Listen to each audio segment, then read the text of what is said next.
Pues tanto el budismo como la ciencia intentan, como decía, beneficiar a las personas. Ninguno sigue una creencia, ningún dogma a ciegas. Intentan someterlo al análisis. Y en este sentido, no obstante, hay científicos que relacionan la mente con la genética y con el cerebro, casi exclusivamente, con las conexiones neuronales y cerebrales. Y en ese sentido dan un valor prácticamente no solamente a la conformación de lo que nos rodea, sino dan un valor inmenso a la genética, en el sentido de que si venimos marcados por unos genes determinados, puede ser difícil que podamos cambiar. Y en ese sentido, bueno, pues, por ejemplo, por un ejemplo, si fuera así el alcoholismo, por decir, o la drogadicción, sería, habría personas que dijeran, yo soy genéticamente así, yo soy genéticamente una persona que se enfada constantemente, soy alcohólico y yo ya no puedo cambiar. Esto no es así. No solamente los budistas, sino los yogis saben que no es así y que la mente la podemos cambiar, que la mente tiene una base limpia y pura, y el ejemplo que ponen, que se pone mucho es el del agua. El agua no está, el H2O es agua. Le podemos echar polvo, lo podemos ensuciar, pero el agua, la pureza del agua siempre está ahí y puede en un momento determinado descontaminarse. De hecho, el agua contaminada, las depuradoras precisamente existen para poder descontaminar el agua. En ese sentido, el comportamiento humano, la mente humana tiene una base de claridad y cognición que siempre está ahí y que hace que las distintas aflicciones mentales que puedan embargarnos como seres humanos puedan eliminarse. Puedan eliminarse, por supuesto, con un esfuerzo, con la creencia de que la podemos eliminar, con la creencia de que podemos cambiarlo y haciendo el esfuerzo correspondiente.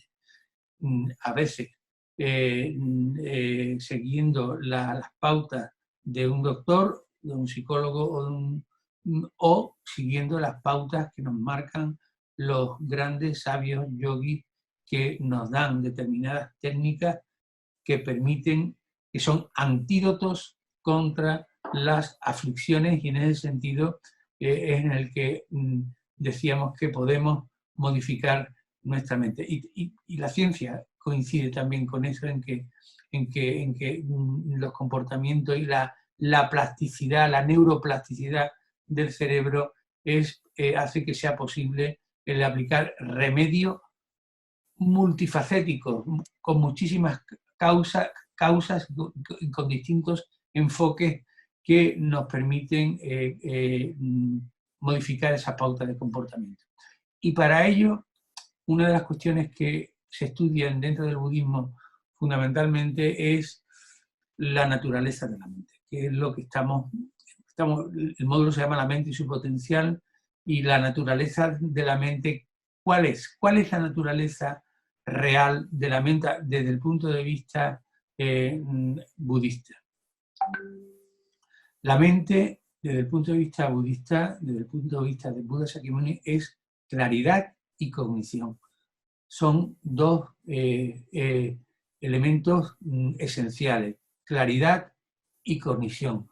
Y yo sé que es difícil realmente tener una idea clara de lo que es la mente y por supuesto, mucho menos percibir con claridad la naturaleza clara y consciente de la mente, su claridad y su cognición. No es fácil. en cada momento de actividad mental, de nuestra actividad mental, la que tenemos en este momento, por ejemplo, no somos conscientes de una manera clara y evidente de la claridad de nuestra mente. ¿Y qué es lo que nos impide ver esa luz clara, esa naturaleza como el agua, pura y clara y cristalina, que hace que las manchas que puedan tener se puedan eliminar? Fundamentalmente, los sabios indios que estudiaron y que estudian, y los yogis tibetanos que han estudiado la mente, y los grandes yogis que han estudiado la mente, establecen o dicen que nuestra conciencia, por ejemplo, cuando percibe una mesa o cuando percibe el color azul, inmediatamente nuestra conciencia mental se confunde, se asimila o refleja, es como si fuera un espejo, con el objeto que estamos mirando, con el azul o con la mesa. Por lo tanto, la conciencia aparece bajo el perfil o el aspecto del objeto con el cual que estamos observando. Y debido a esa implicación de nuestra mente con los objetos, queda de alguna manera eclipsada para que podamos percibir esa naturaleza clara y pura de nuestra mente. ¿Vale?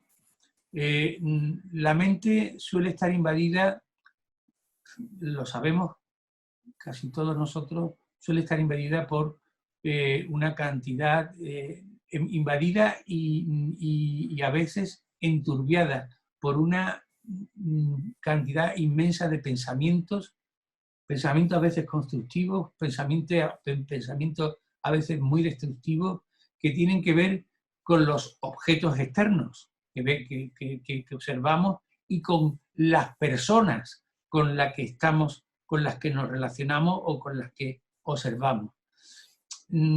Estos objetos o estas personas pueden enturbiar la naturaleza clara y consciente de la mente, impidiendo que percibamos esa claridad y esa conciencia clara de nuestra mente. Cuando el flujo de los pensamientos están permanentemente rodeando alrededor nuestro o en nuestra mente, es posible, cuando ese flujo de pensamiento a través de la meditación, a través de la quietud, nosotros somos capaces de dedicarnos a ejercer la quietud mental a través de la meditación y los pensamientos, precisamente cuando nos podemos a meditar es cuando vemos que nuestros pensamientos nos damos más cuenta de que tenemos muchos pensamientos, porque claro, normalmente cuando estamos en nuestra vida diaria, estamos tan inmersos en lo que hacemos, en esa ola que nos lleva continuamente, que no nos damos cuenta. Los pensamientos nos arrastran continuamente y casi somos inconscientes de esa turbulencia en la que estamos metidos. Pero cuando las aguas se calman a través de la meditación, la mente se calma y se van espaciando, por ejemplo, volvemos una y otra vez a la respiración. Y entonces tomamos como objeto la respiración, por ejemplo, y nuestra mente se va con un pensamiento o con una emoción, nos damos cuenta a través de nuestra percepción y la volvemos a traer al objeto de meditación y se vuelve a calmar. Los pensamientos cada vez, el espacio entre pensamiento y pensamiento se van distanciando. Y al igual que el agua se va cuando no hay viento, cuando no hay ola, nuestra mente se va calmando. Son en esos momentos en los que podemos descubrir la naturaleza convencional de nuestra mente. Somos capaces de descubrir o de ver o de tener atisbos de la claridad de nuestra mente, de la claridad y de la conciencia, de la cognición de nuestra mente. Si dejamos que nuestra mente descanse sin que sean invadidas por las percepciones sensoriales o las ideas, si nuestra mente está siempre distraída con las percepciones sensoriales, este objeto, este ordenador, el teléfono móvil, etc. Estamos siempre distraídos por las percepciones sensoriales, pero si no estamos distraídos con las percepciones sensoriales ni con las ideas, sino que calmamos la mente, al principio puede parecer que surgen más pensamientos, como decías, cuando estamos en calma, pero posteriormente esos pensamientos se van distanciando y si continuamos meditando de este modo, gradualmente podrás, con seguridad, porque así lo han constatado los grandes yogis, mantener la mente alejada de los sentidos, o sea, los sentidos se van calmando, puedes mantener la mente alejada del aluvión de pensamiento que disminuirán poco a poco y un día podrás, sin lugar a duda, entrar en una meditación en la cual estés completamente centrado en el objeto de meditación y alejado de los pensamientos, de las ideas, de los objetos de los sentidos.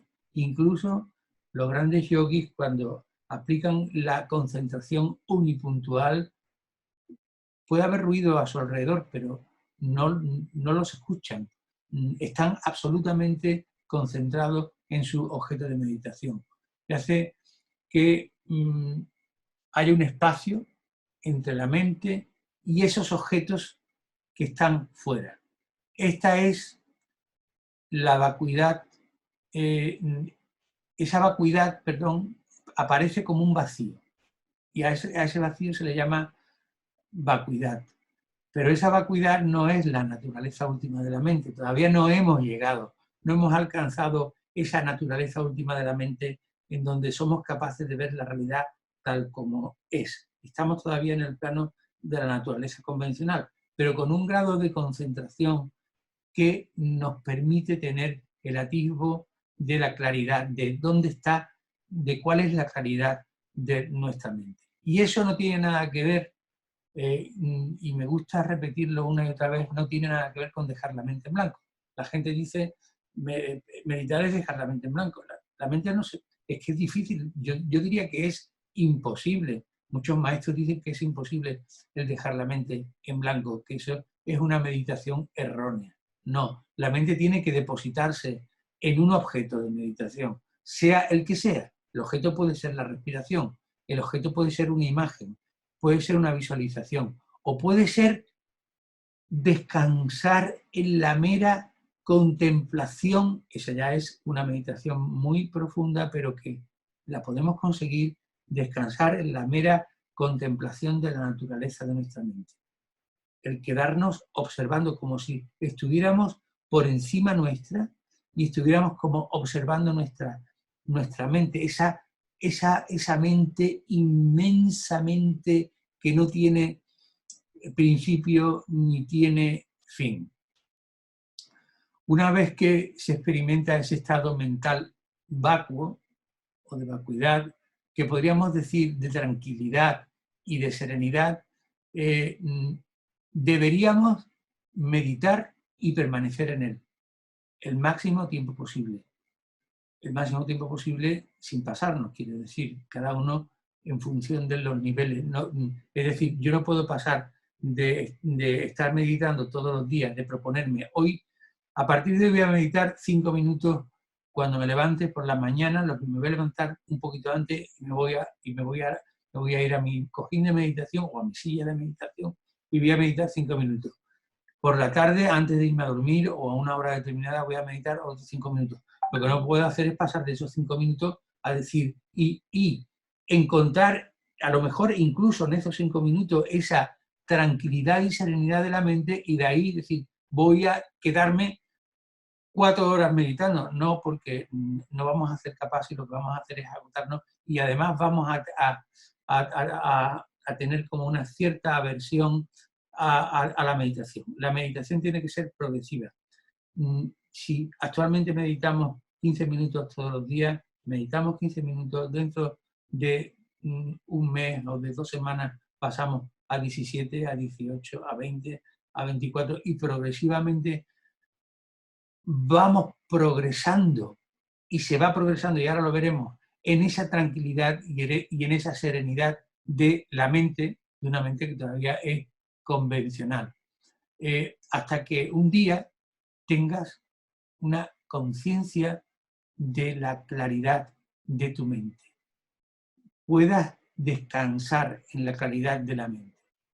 Sin embargo, cada vez que la mente entra en contacto con un objeto, inmediatamente surge un reflejo, el reflejo del objeto que estamos viendo.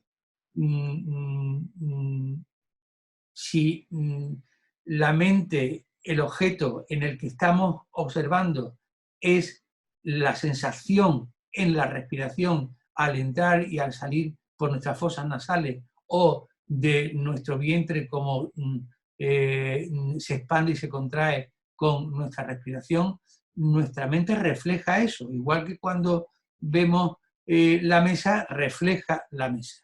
En ese sentido es como, pero ya podríamos darnos cuenta en un nivel determinado después de un nivel determinado de meditación, podríamos darnos cuenta de que es la claridad de nuestra mente la que refleja ese objeto. Y la mente, pero independientemente de que la mente refleje ese objeto, la mente permanece clara por naturaleza, como el agua. Incluso aun cuando aparezca en ella reflejado fenómenos de muy distintos tipos. De esa manera, además, acostumbrarse a ser consciente del momento en el que empezamos a quedarnos dormidos. Esto es un consejo que yo le he escuchado a Santidad Dalai Lama, y es el momento justo antes de quedarte dormido o en el momento justo en el que te despiertas. Dice que es difícil, no es fácil, ¿vale? Percatarse de ese momento, justo antes de quedarse dormido o justo antes de despertarse. La mente, las facultades cognitivas en estos dos momentos no están completamente activas. Y en ese momento en el que acabas de despertarte y que el sueño ha cesado, y la mente se encuentra como en un estado neutro, en donde no está todavía llena de pensamientos y emociones. Y si nuestra condición en ese momento estuviera normal y fuera fresca, sería posible darnos cuenta en cierto grado de tener una experiencia de la claridad de la mente en esos dos momentos. En el momento justo antes de dormirnos o en el momento justo después de despertarnos. Podéis, y se nos invita a que hagamos el esfuerzo de vamos a quedarnos dormidos y voy a ser consciente del momento en que me voy a quedar dormido. Es difícil, no es fácil.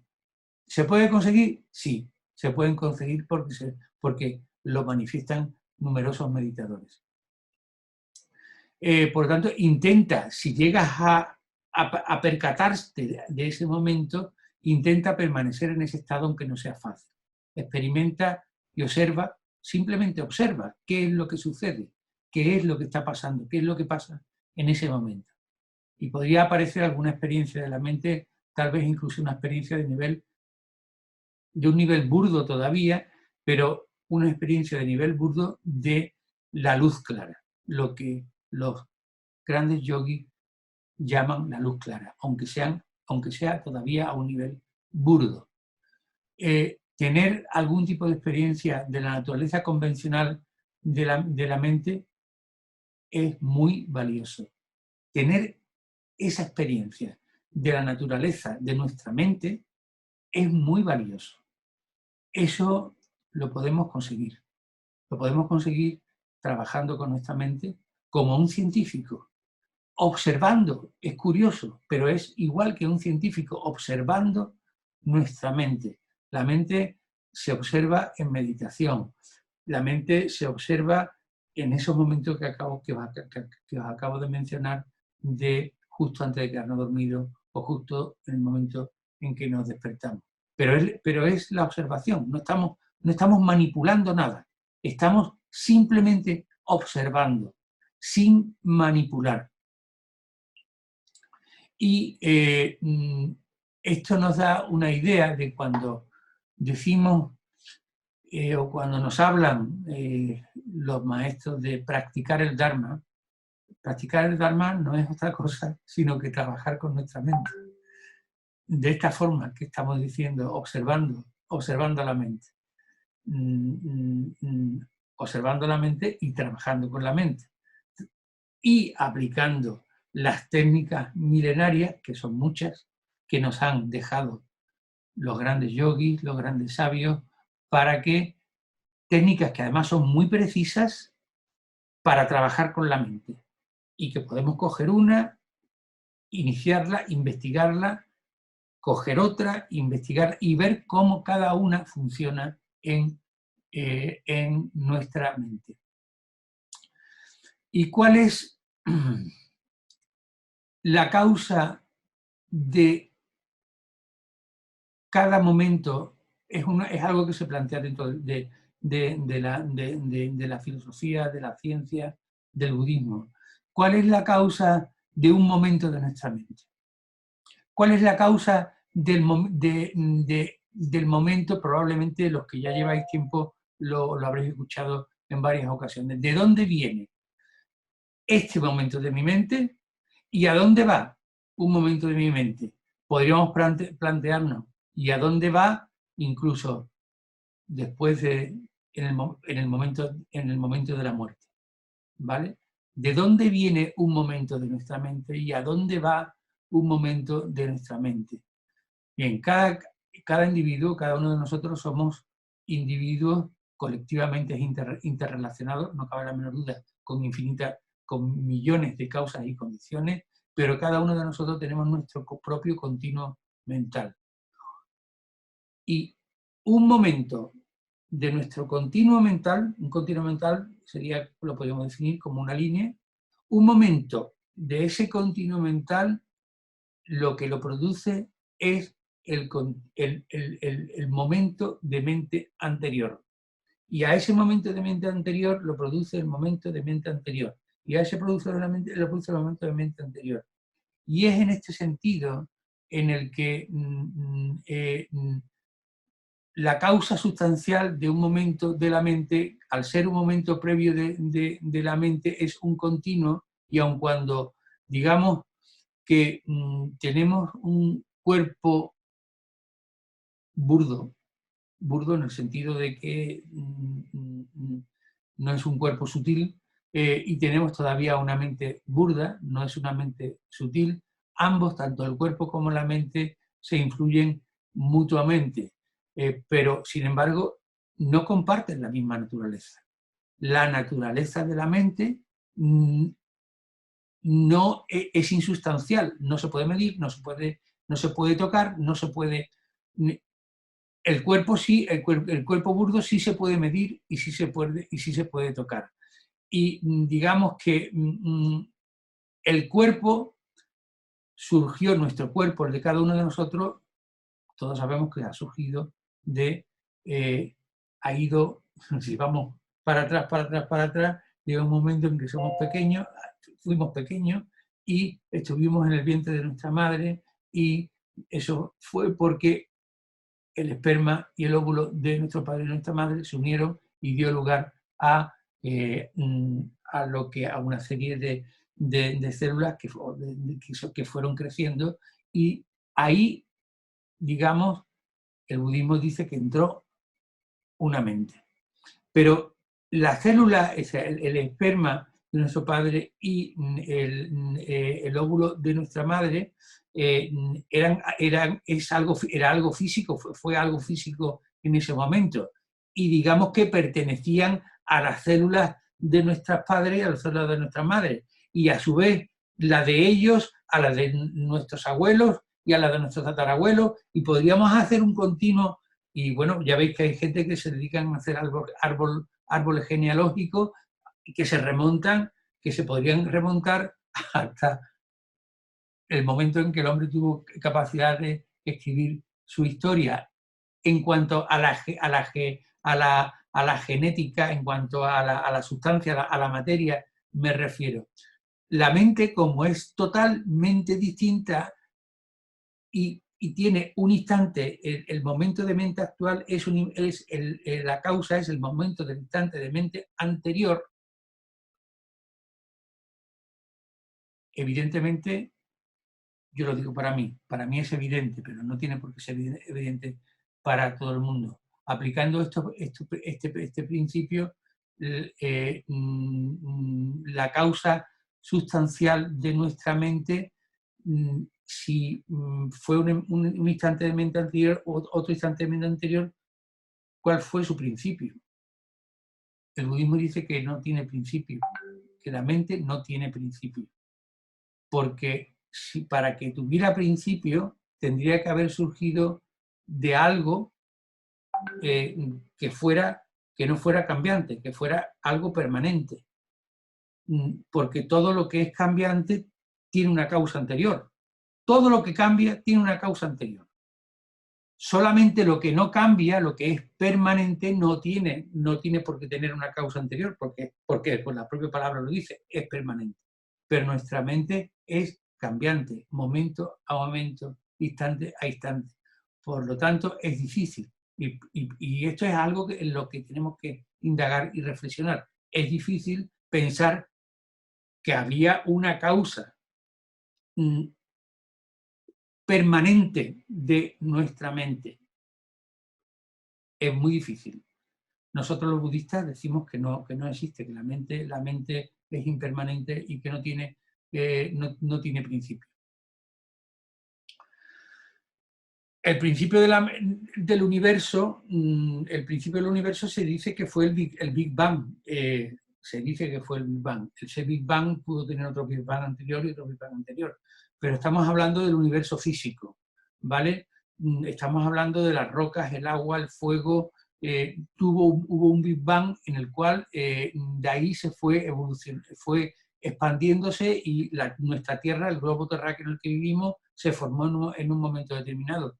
Pero nuestra mente es clara y consciente. Los elementos físicos del universo físico no son claros y conscientes. Las rocas, el agua, el fuego. Sería extraño si aceptáramos que las moléculas de agua o los átomos de carbono tuviesen conciencia, a diferencia de un ser humano. Puesto que cada individuo tiene su propia corriente mental o tenemos cada uno, como he dicho, nuestro propio continuo mental, es por lo que podemos recordar los acontecimientos de nuestro pasado, aunque sea en esta vida. Es por eso por lo que podemos recordar acontecimientos, nuestra mente puede recordar elementos o momentos de nuestro pasado. Esto sería difícilmente así si nuestra mente estuviera compuesto, al igual que nuestro cuerpo. Nuestro cuerpo está compuesto de fragmentos de los cuerpos de nuestro padre y de nuestra madre, pero nuestra mente no está compuesta por fragmentos de la mente de nuestro padre y de nuestra madre. Sería difícil que pudiéramos tener recuerdos nuestros de nuestro pasado, es algo que tenéis que reflexionar, si nuestra mente estuviera compuesta de fragmentos de las mentes de nuestro padre y de nuestra madre. Pensadlo. ¿Vale? Por eso Buda Shakyamuni manifestó, y los budistas y el budismo manifiestan, y numerosos sabios y yogis manifiestan que no hay un creador externo, una inteligencia anterior, permanente, que creara el universo y que creara nuestras mentes. ¿Por qué? Porque ¿cómo habría surgido dicho creador? Si no, si no surgió debido a causas y condiciones, sería permanente. Pero una cosa que es permanente y fija no puede crear algo, no puede producir efectos porque es permanente. Solo lo que es cambiante, solo si yo tiro, produzco un cambio en la naturaleza, si lanzo este objeto, solo si lo lanzo y le pego a alguien en la cabeza, le puedo hacer daño.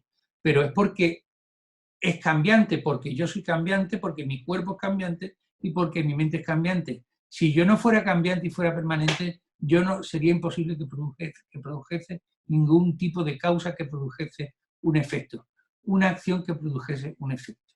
¿Vale? Esa es uno de los razonamientos, hay muchos más, pero es uno de los razonamientos. En la aplicación de los principios de la causalidad de la conciencia, ¿vale? Y es por eso por lo que hablamos de renacimientos, de vidas pasadas y hablamos de vida futura, de ese continuo mental que estuvo en cuerpos anteriores y que estará en cuerpos en el futuro. Aquí es importante de que si podéis anotaseis, como el vídeo se va a grabar o se está grabando, 3 reflexiones. Es decir, todo lo que funciona y es cambiante, todo lo que funciona, lo que cumple una función, todo lo que cumple una función. Este ratón que yo tengo en la mano cumple una función, que es mover el cursor. Todo lo que cumple una función tiene una causa. Igual que nuestro cuerpo. Nuestro cuerpo y nuestra mente también surge de una causa. Por lo tanto, todo lo que funciona surge de una causa. Esa es la primera reflexión que hay que hacer. ¿Es así o no es así? La única causa que puede producir un momento de mente es un momento previo de mente. Esto es otro segundo elemento para reflexionar. La única causa que puede producir un momento de mente es un momento previo de mente. Y ver qué consecuencia tiene eso.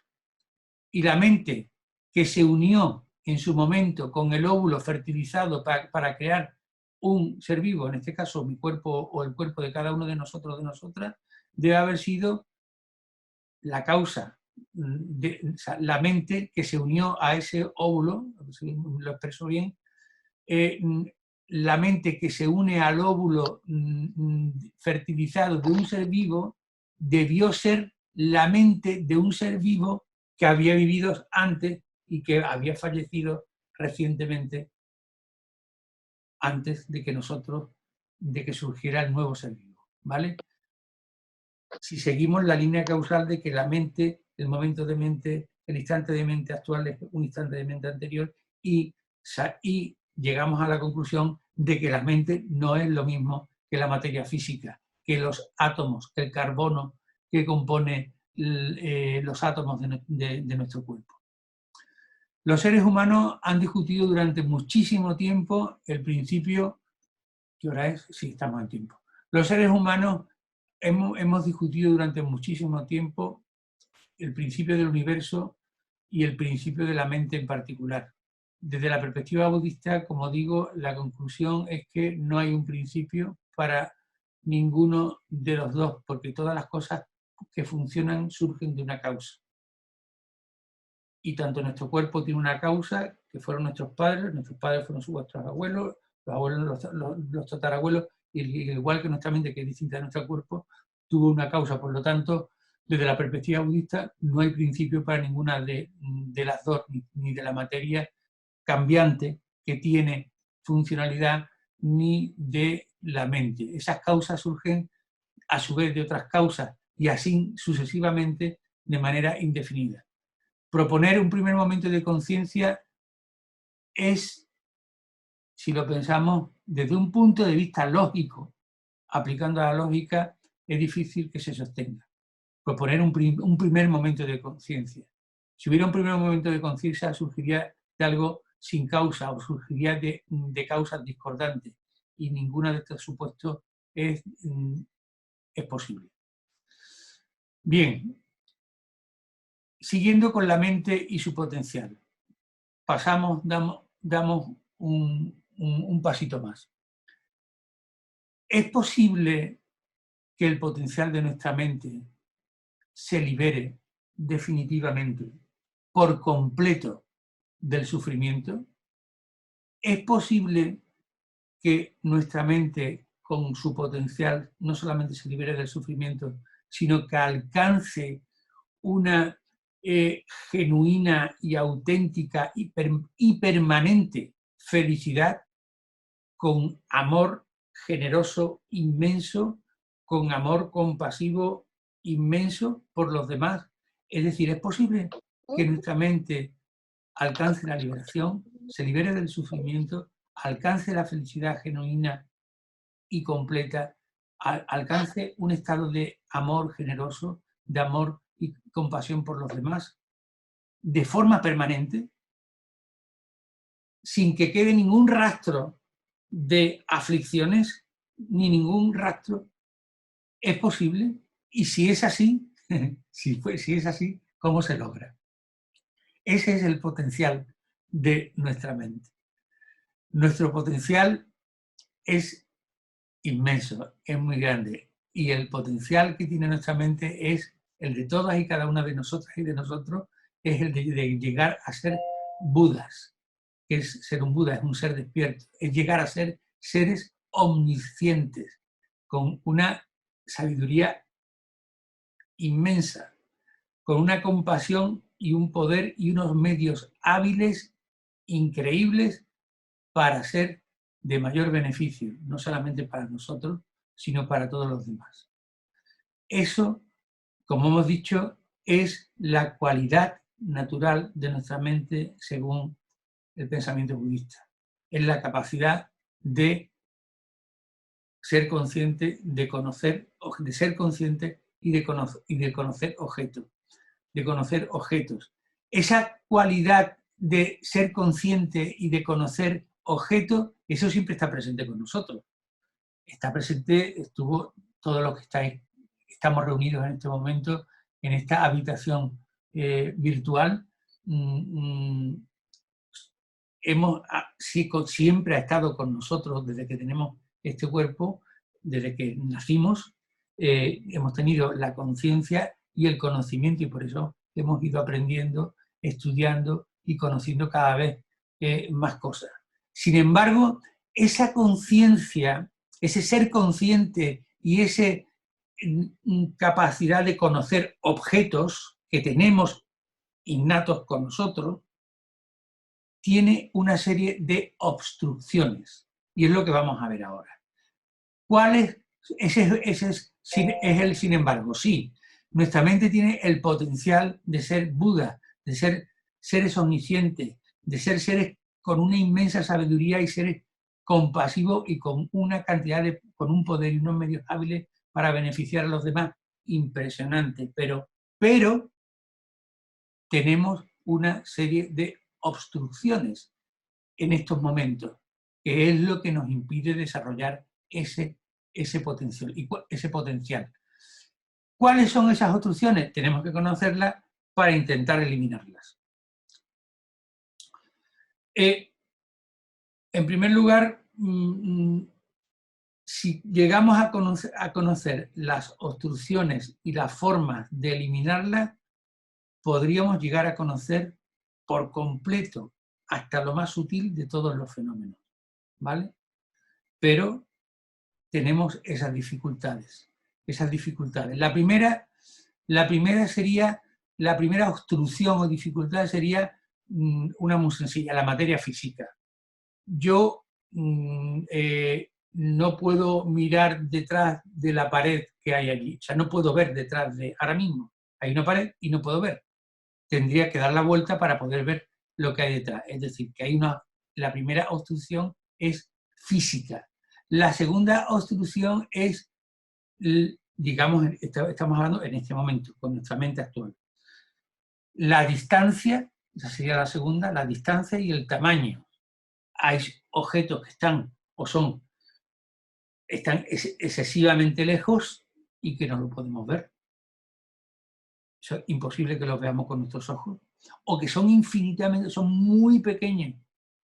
Ahora estamos en un momento en el que estamos todos los días escuchando hablar del coronavirus. Nadie ha visto el coronavirus. Bueno, ha visto un algo dibujado con una serie de cositas, pero ninguno de nosotros hemos visto, no, somos incapaces de ver microorganismos que están, o organismos muy pequeños. Es decir, que la segunda obstrucción es la distancia y el tamaño. Sin embargo, el ser humano ha inventado el telescopio para poder llegar cada vez más lejos. Todavía estamos limitados y podemos llegar con un telescopio a ver hasta cierta distancia, o con rayos infrarrojos podemos ver incluso qué hay detrás de determinados objetos. O con un microscopio podríamos ver el coronavirus, o podríamos ver determinados virus, ¿vale? Pero la distancia y el tamaño es la segunda dificultad de nuestras mentes actuales. Una tercera dificultad son dificultades cognitivas, que tienen como base nuestra conciencia. ¿Cuáles serían esas obstrucciones a nuestras facultades cognitivas? Pues, por ejemplo, si tuviéramos mal nuestra facultad, nuestro ojo, el órgano visual de nuestro ojo estuviese mal, la conciencia visual no podría funcionar y no podría funcionar y no podríamos percibir formas visibles. Todos sabemos que tanto un animal, nuestro perro, si tenemos animales domésticos, nuestro gato, tiene un cerebro, que pueden ser parecidos, incluso si se saca el cerebro de un mono, lo ponemos al lado del cerebro de un ser humano, en un principio lo vemos y lo hemos visto a veces en el mercado, de cerebros de distintos animales, y el cerebro tiene limitaciones en función de en qué cuerpo esté. Las facultades mentales y las conciencias dependen de dichos cerebros. Esa es otra limitación que tenemos, u otra dificultad que tenemos, la base de la conciencia o las facultades cognitivas. La cuarta dificultad es muy interesante. Esta ya es, podemos trabajar con ella muy rápidamente. Son las visiones erróneas. Perdón por mi acento andaluz, y a veces hablo de tal manera que las palabras, los andaluces no las pronunciamos excesivamente bien, o sí las pronunciamos bien, pero en nuestra forma de hablar. Las visiones erróneas, como digo, sí se pueden eliminar. Las visiones erróneas son, nuestra mente está abrumada en muchísimas ocasiones por emociones aflictivas, todos lo sabemos, por dolores, por emociones negativas que nos afligen. Nuestras mentes están demasiado distraídas en numerosas ocasiones, o demasiado preocupadas como para llegar a poder prestar atención a determinados objetos. A veces estamos muy preocupados, tenemos muchas aflicciones y nos ponemos a meditar, aun cuando queremos ponernos a meditar, no lo conseguimos. Queremos poner la atención en el objeto de la respiración, en la sensación de cómo entra y cómo sale el aire, pero inmediatamente la mente se nos va a una emoción aflictiva porque hemos tenido un disgusto, un enfado anterior a ese momento. ¿Vale? Esa es una cuarta dificultad, digamos, las visiones erróneas y las emociones aflictivas. Sin embargo, una mente calmada, todos estaremos de acuerdo en que una mente calmada, en calma, alejada de esas aflicciones, de esas distracciones, puede ser una mente más astuta, una mente más capaz de concentrarse en un objeto y poder descubrir y poder desentrañar y poder razonar y poder hacer razonamientos lógicos y de poder llegar a conclusiones, a determinadas conclusiones que pueden ser increíbles. Si estamos embargados permanentemente por aflicciones, por distracciones, es realmente difícil. Una quinta dificultad es que muchos objetos son muy sutiles, son muy profundos o son muy vastos. son excesivamente inmensos o son muy profundos y tenemos que utilizar una lógica y una concentración muy profunda para poder llegar a comprender intelectualmente, aun cuando sea intelectualmente, poder llegar a comprender intelectualmente ese concepto. Todos lo sabemos. Si nos ponemos, yo soy muy malo para matemáticas, a mí me enseñaron las raíces cuadradas, ya se me han olvidado, pero bueno, todos sabemos que hay que poner una atención determinada para poder llegar a determinados razonamientos que son muy sutiles. Y en este caso no estoy hablando de raíces cuadradas, estoy hablando de conceptos de un conocimiento, por ejemplo, intelectual de la vacuidad, de que los fenómenos no tienen naturaleza o existencia inherentes. Es decir, las aflicciones, los engaños sutiles nos impiden ver, por ejemplo, la apariencia sutil de existencia, de falta de existencia inherente de los fenómenos. Vemos las cosas como permanentes. Aun cuando intelectualmente lleguemos a comprender de que este lápiz no es permanente y que llegará un momento en que se destruya, pero nuestra mente está acostumbrada desde tiempo sin principio a ver las cosas sólidas como cosas permanentes. No vemos, no somos capaces de, primero tenemos que llegar a una comprensión intelectual de esos objetos sutiles a través de la lógica para posteriormente integrarlo con la sabiduría. Es decir, habría que eliminar, tendría esa mente, uno de los obstáculos, obstrucciones, que sería el sexto, serían las latencias, las semillas sutiles de las aflicciones mentales que tenemos, que son muy sutiles y que están ahí, aun cuando hayamos eliminado las burdas y a través del logro de la meditación y del logro del ejercicio de las prácticas que están ahí y que la podemos aprender porque nos las pueden enseñar nuestros maestros y están en los libros y podemos, aun cuando es difícil de un libro, los libros nos ayudan, no cabe la menor duda, pero lo ideal sería que un maestro nos explicara detenidamente cómo se pueden lograr las distintas técnicas para eliminar primero las aflicciones burdas y luego posteriormente las aflicciones sutiles. Y llegaríamos a través de lo que en el budismo le llamamos la sabiduría a comprender directamente la verdad última que elimina por completo los oscurecimientos aflictivos, de tal manera que la mente quedaría limpia de esas latencias u oscurecimientos más sutiles que hay en nuestra mente.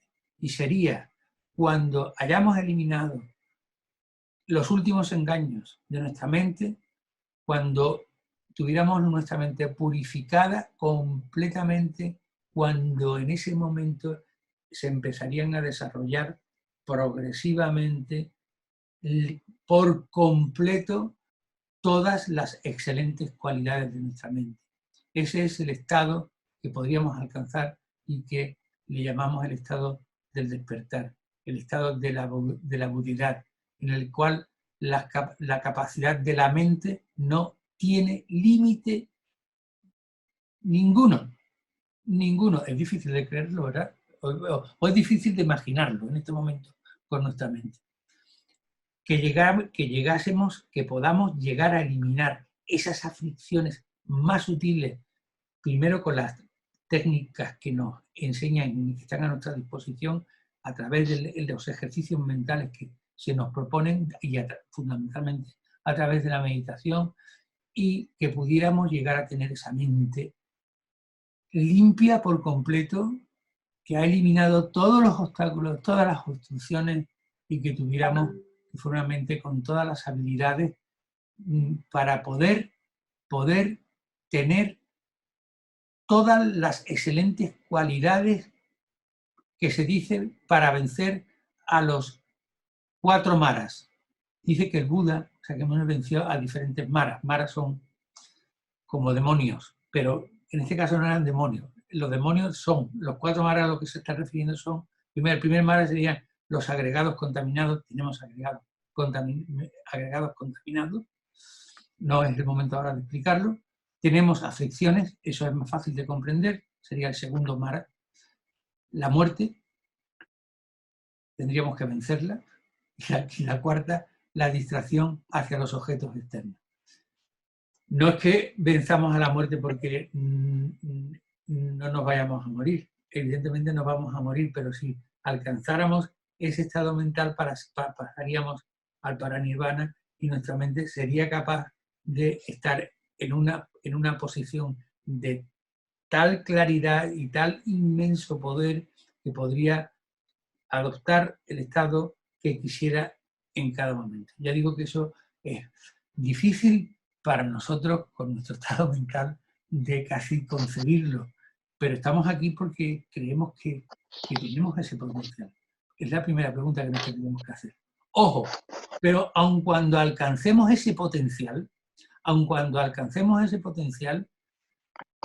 las actividades, las habilidades que tuviéramos como Buda, si alcanzáramos llegar el estado de un Buda, y todos podríamos alcanzarlo, dependerían de la receptividad de los seres conscientes para que, porque si no los Budas podríamos, si alcanzáramos el estado, si alcanzáramos el estado o el potencial de un Buda, o los Budas fueran omnipotentes, podrían eliminar de nuestro...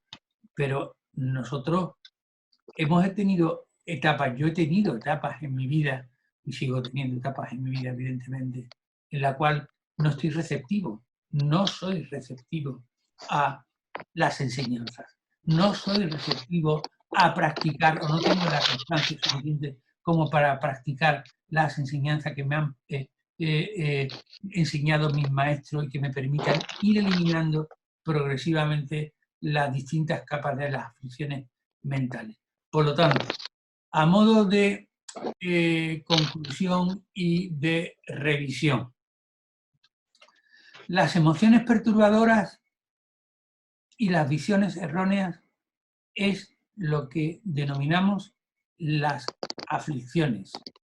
¿Por qué le denominamos a las emociones perturbadoras y a las visiones erróneas aflicciones? Porque cuando aparecen en nuestra mente nos afligen y alteran nuestra paz mental. Todos lo hemos podido padecer, todos lo hemos padecido y lo seguimos padeciendo. Además, no solamente alteran nuestra paz mental, esas aflicciones, no solamente nos afligen a nosotros, sino que nos impulsan a realizar actos que pueden eliminar, que pueden perturbar la paz de los demás. Cuando estamos afligidos y estamos embargados por todas esas aflicciones mentales, a que normalmente le hablamos mal a las personas o no actuamos o hacemos cosas que no querríamos hacer y que luego nos arrepentimos de decir, esto no lo he hecho bien. Y es porque estábamos embargados por esa aflicción mental. Pero hay varios factores, quisiera repasar con vosotros brevemente, varios factores que hacen posible que alcancemos la liberación, que alcancemos el estado de la budidad. El primero, que la naturaleza básica, la naturaleza primordial de nuestra mente es pura, es clara como el agua. Que al igual que la suciedad en un vaso de agua no está en la naturaleza del agua y que puede eliminarse, no importa lo turbia que esté el agua, nuestra naturaleza de la mente es clara por naturaleza y por lo tanto, esa es la buena noticia, se puede lograr la iluminación porque las manchas que manchan, valga la redundancia, la claridad de nuestra mente pueden ser eliminadas. La segunda es que es precisamente eso, que las aflicciones, lo que nos aflige son accidentes, no forman parte de la naturaleza de nuestra mente. la naturaleza, un gran sabio indio, Dharmakirti, decía que la naturaleza de la mente es como la luz clara y que los engaños son accidentales, que las aflicciones no son capaces de penetrar la naturaleza básica de la mente y que el hecho de que las aflicciones no estén siempre, eso lo podemos comprobar fácilmente, ¿verdad? Las aflicciones no están siempre. Hay veces que estamos enfadados, pero hay veces que estamos muy contentos, muy alegres y que el enfado se ha marchado. Demuestran y ponen de manifiesta, hay veces que nuestra mente está alterada, pero hay veces que nuestra mente está calmada. Eso pone de manifiesto que esas aflicciones pueden surgir a ratos y que pueden desaparecer a ratos. La forma más pura de la mente, de nuestra mente, es la luz clara e innata fundamental. Pero en cuanto a seres todavía ordinarios, esa luz clara es muy sutil y todavía es neutra. Sin embargo, la buena noticia es que si nos implicamos en prácticas yógicas, en prácticas meditativas, se puede transformar ese estado neutro que tenemos en un estado cada vez más virtuoso, cada vez más virtuoso. Y es algo que vamos progresando cada vez más y cada vez más. El tercero es que es posible desarrollar unos antídotos muy potentes contra los estados mentales aflictivos, contra las aflicciones. Y esos antídotos que nos han regalado, que nos han puesto, que están a nuestra disposición, que podemos descubrirlo y que podemos aplicarlo, y eso es lo que tenemos que descubrir, que lo han descubierto los budas a lo largo a través de la investigación, del trabajo con su mente, han llegado a ese estado, nos han puesto a nuestra disposición antídotos increíblemente potentes que erradican por completo, que pueden erradicar por completo nuestras aflicciones. Y cuando decimos lo que no significa que en un momento dado las aflicciones no existan y posteriormente vuelvan a aparecer. Pero que pueden cesar por completo si aplicamos los antídotos, no hay la menor duda. Y nos lo han puesto de manifiesto numerosos budas del pasado que han alcanzado la budidad y que lo han transmitido desde un linaje perfecto, desde Buda Sakyamuni hasta la actualidad. Entre ellos, nuestros maestros actuales, Frante al Dalai Lama o Lama Zopa Rinpoche. Maestros increíbles que han puesto a nuestra disposición esos antídotos, nos lo han explicado y dicen, aquí están. Os lo pongo a vuestra disposición. Intentarlo, aplicarlo, ver si os funciona. Porque a muchos les ha funcionado y han conseguido alcanzar ese estado de una mente feliz, llena de gozo, llena de amor y llena de compasión para sanarse a sí mismo y a los demás. Nagarjuna, casi todos los centros de la FPMT en España nos llamamos Nagarjuna, era un gran sabio indio, decía de que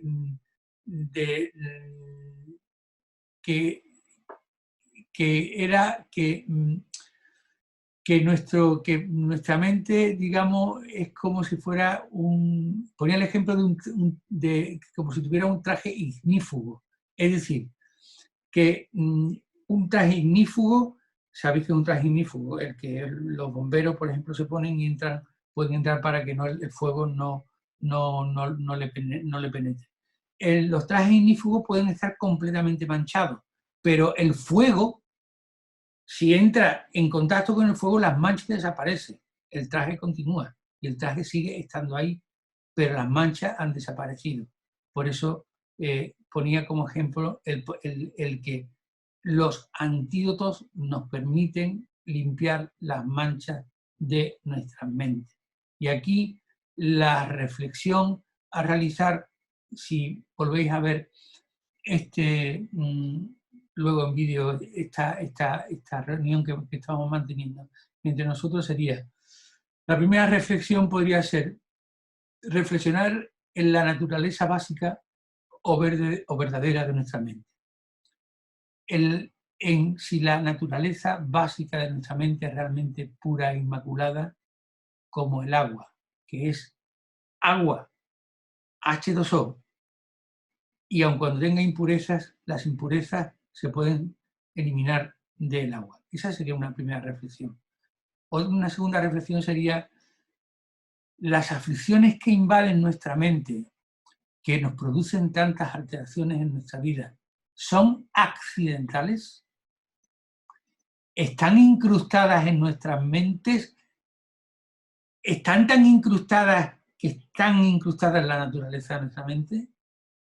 ¿O realmente tienen razón los maestros, nuestros maestros, cuando nos dicen que no están incrustadas, que son accidentales? Pero sería una reflexión que tendríamos que hacer nosotros.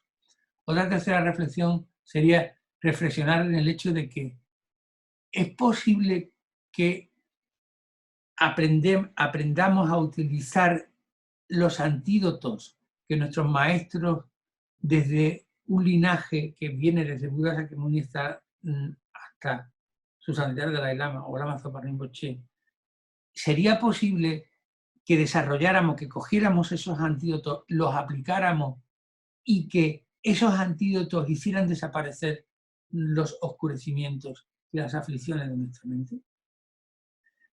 Y una cuarta reflexión es decidir si es posible, después de conocer todo esto, lograr la liberación que existiría en el interior de nuestra mente, en la naturaleza de nuestra mente, y si con nuestra preciosa vida humana que tenemos en este momento, con toda la capacidad que tenemos, nuestra capacidad lógica, capacidad de llegar a conclusiones, capacidad de sentarnos a meditar, capacidad de conseguir cada vez mayor concentración y mayor concentración, si con esta preciosa vida humana y con todos los factores propicios para practicar el sendero que nos han transmitido los maestros, tendríamos capacidad para lograr la liberación y la iluminación.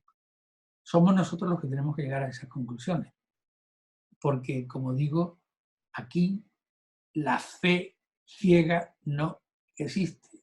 Eso es lo que a mí me llamó más la atención de mis maestros cuando conocí el budismo y cuando contacté con el budismo, que me dijeron: tienes que analizar todo lo que te digamos, no te creas lo que yo te digo simplemente porque yo sea Lama Yeshe, o sea Lama Zopa Rinpoche, o sea su santidad Dalai Lama, lo dice el propio Dalai Lama.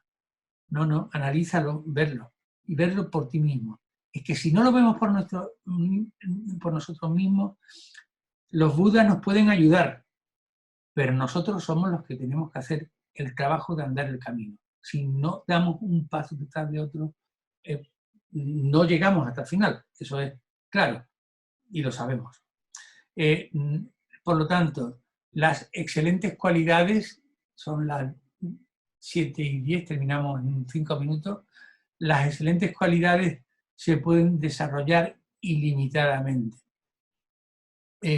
Se pueden desarrollar, primero, porque la naturaleza de la mente, y estoy repitiéndome, pero es que es importante que se quede, porque la naturaleza de la mente es claridad y cognición. Y esa claridad y cognición es una base estable para desarrollar todas nuestras excelentes cualidades. La mente es clara como la luz y estable y continua, y podemos desarrollar esas excelentes cualidades. Y cuanto más nos adiestremos en el desarrollo de esas excelentes cualidades, más se potenciarán ilimitadamente hasta un momento ilimitado en el cual alcancemos la perfección completa del estado de la budidad. En segundo lugar, la mente se puede familiarizar con esas excelentes cualidades que podemos desarrollar, y es acumulativo. Y esto es muy importante. Las excelentes cualidades de la mente se pueden construir gradualmente sin tener que empezar de nuevo cada vez que nos enfoquemos en desarrollarlas. Esto es muy importante, porque si no tendríamos que empezar desde el principio y sería esto inacabable. No tenemos por qué empezar desde el principio. Una vez que hemos dado un paso en el camino y hemos desarrollado una cualidad, no tenemos por qué volver a empezar de nuevo. Ya hemos dado ese paso y empezamos a partir de ese paso. La energía que hemos creado un día desarrollando una cualidad permanece. De modo que si esa misma cualidad se cultiva al día siguiente, como un músculo, se fortalece cada vez más. Y lo que se había logrado antes, no hay que empezar de nuevo a restablecerlo de cero. El músculo se ha desarrollado. ¿Qué es lo que ocurre? Que si no ejercitamos nuestros músculos, se desinflan, ¿vale? Pero eso quiere decir que requiere de un entrenamiento constante por nuestra parte, de un esfuerzo constante por nuestra parte. De lo contrario, nuestros músculos, entre comillas, espirituales, se atrofiarán. Pero es muy importante lo que os acabo de decir. No hay que empezar desde cero, al día siguiente, ¿vale? Y en tercer lugar, las excelentes cualidades pueden aumentar cada vez más, pero no, a ver si me explico bien, si digo bien lo que os quería transmitir. Por la aplicación de la sabiduría que nos han transmitido nuestros maestros, por la aplicación del razonamiento que nos han transmitido nuestros maestros y que están a nuestra disposición, no disminuyen, sino que aumentan más y más. Las actitudes constructivas y las emociones tienen un soporte válido en la razón, en nuestra razón lógica y en la sabiduría. La compasión, la fe, la integridad, la generosidad, la concentración y las demás excelentes cualidades se pueden desarrollar junto con la sabiduría y aumentar y hacerlas aumentar cada vez más. Y es por esta razón por la que se puede desarrollar sin límites hasta que podamos llegar a ese estado de la liberación completa. Terminamos aquí, son las 19:13. Sí, creo. Y simplemente 2 minutos para hacer una breve meditación de 1 minuto y medio de dedicación para que la energía que hemos acumulado entre nosotros no se escape, se quede con nosotros, continúe, que nos haya podido servir lo que nos han transmitido nuestros maestros. Porque esta sabiduría llegue cada vez más a más seres que puedan ir eliminando, que podamos ir eliminando cada vez más, seamos cada vez más los que podamos ir eliminando nuestras aflicciones, que alcancemos no solamente nosotros la felicidad, sino que podamos eliminar nuestro sufrimiento y el sufrimiento de los demás. Y podamos ayudar en todo lo posible a aquellas personas que están sufriendo. A nuestro alrededor, que tenemos cerca. Ese es un deseo que podemos cultivar dentro de nosotros, en lo más profundo de nuestro corazón, y decir, lo voy a intentar y lo voy a hacer. Y bueno, y por último, deciros que en el Facebook yo no sé si lo puedo poner en el Facebook de la página de la FPMT, pero en el Facebook del grupo Nagarjuna del Campo de Gibraltar y en la página web de Nagarjuna, en YouTube de la página web, habrá un link a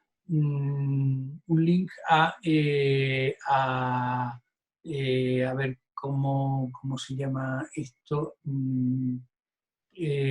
Bueno, habrá un link en el cual os podáis descargar tanto los vídeos, un vídeo que os iba a poner hoy pero que no os he podido poner porque se me ha ido el tiempo, como los textos que se estudian con este módulo, ¿vale? O sea, os lo voy a poner para que directamente, porque si os lo sería difícil que os lo mandara por correo a cada uno.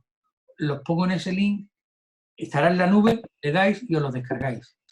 Hasta el próximo día, que tengáis una buena semana. Muchas gracias, Javier. Un gusto. Gracias a todos vosotros, a vosotras y a vosotros. Muchas gracias. Hasta luego. Adiós. Adiós.